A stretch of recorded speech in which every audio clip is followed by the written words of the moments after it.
Welcome back once again to Big Magic, Big Life. Today, as I sat down to revisit my past, I was wondering where I'd be if I'd made the choices that I was so tempted to make then, or where my life would be had it not been for the choices that I finally did make. Are you happy with where you are in life today? Choices, they make a whole life. And in the next few minutes, you're gonna learn how to make yours to be able to live a life without regrets. Your life today is nothing but a totality of all the choices that you made yesterday. Life rolls out on the basis of the choices you make, small or big. So how do you ensure you don't mess it up? How do you ensure you make a choice that you don't regret later? How do you make a choice that serves you well now and in future? And how do you decide which path to take? The most important decisions in life are often the most confusing too. Choosing the right partner, the right friends, the right career, the right job. They may break or make your entire life. Even the little decisions like what you eat, what your routine is, what books you read, stealthily define your coming future.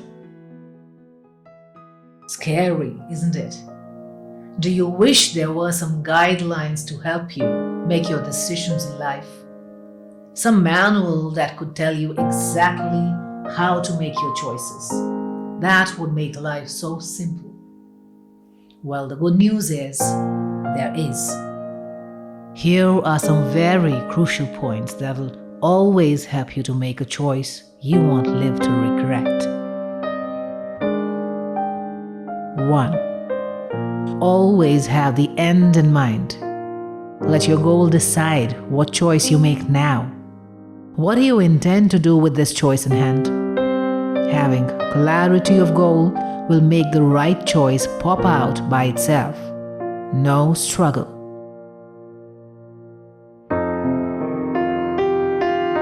Make choices based on long-term gains instead of short-term pleasures. If it gives you pleasure for a few moments but doesn't serve you well in the near future, drop that idea right now.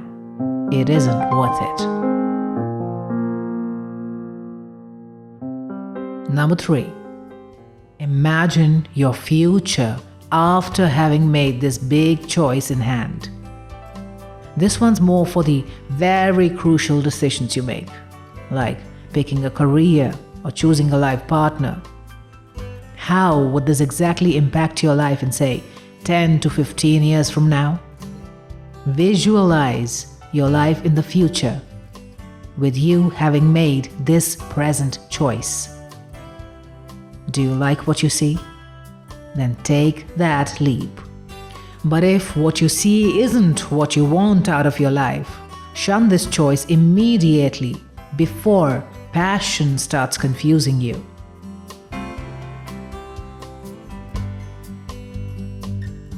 What's the price you end up paying for the choice you want to make?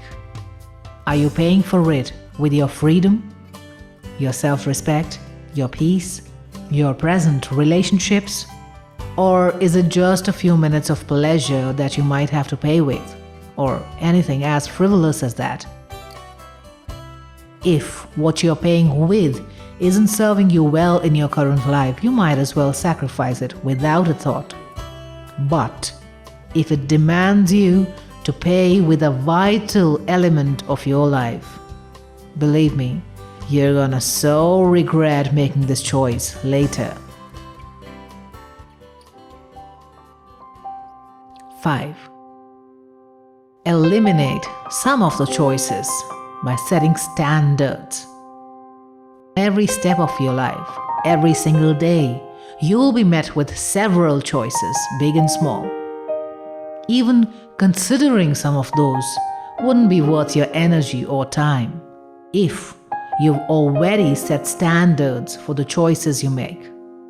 any choice offered below the level you set for you isn't worth a thought.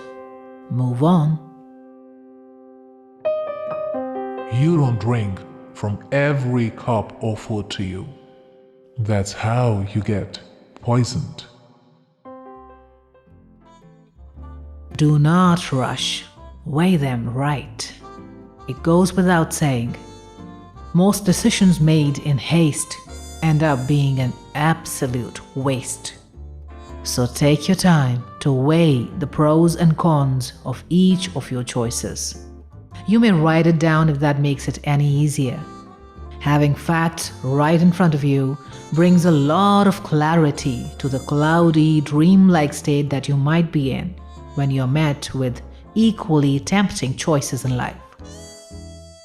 Number 7. Do these choices fit into the big picture of your life? Do your choices add up? Are they really the missing pieces of the jigsaw puzzle of your life? Do they fit into the big picture? Or are you just getting distracted or perhaps simply drifting with the flow of life? Take control. Wake up. Because if it doesn't fit into the big picture of your life, it certainly isn't right for you, however tempting it seems now. 8. Choose yourself. Let you never be the price you pay for making a choice in favor of someone else. Believe me, this kind of sacrifice never pays in the long run. It only makes you more frustrated and complaining of life, forever regretful.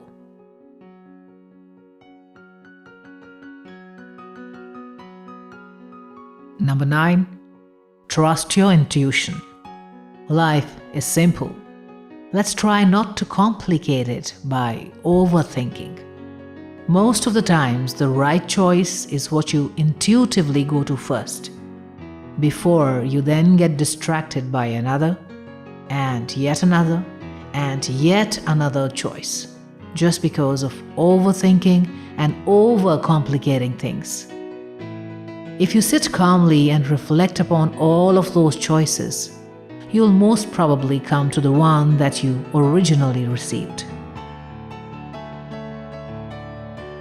And even if you happen to make a choice you're not fully happy about, well, it's not the end of life. There's nothing that cannot be restarted. Don't be afraid to revert your choices. Give yourself the permission and freedom to admit if a decision of your past does not fit into your present. Dare to change it and make a fresh choice with new, renewed wisdom. Go with who you are.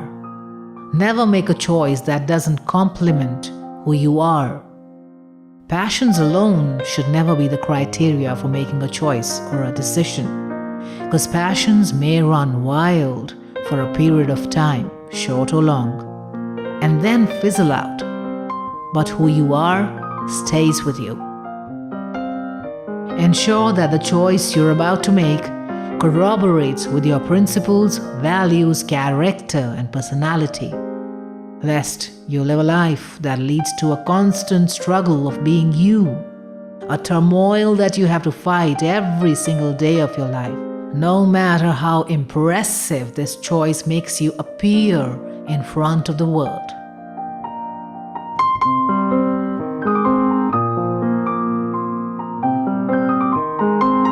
Finally, remember, it's your choice about your life, obviously to be made by you, the responsibility of which also lies with you. Let not peer, family, or social opinion bias your decision, because finally, it's you who has to live with that choice, that decision. Just a word of caution: with freedom comes great responsibility. So choose freely and be willing to take onus of whatever comes out of it, the great, the good, the bad, the ugly, all of it. Choose freely and choose wisely. So the next time you're about to pick a date or a friend, or make a decision about a life partner, a career, or a job, the next time you're met with a choice, come back to these guidelines. They'll help you make your decisions with clarity, ones that you don't need to regret later. Because in the end, we don't make our choices. It's our choices that make us, our life, our future, our destiny. I wish and I pray that you make yours with clarity. Peace to you.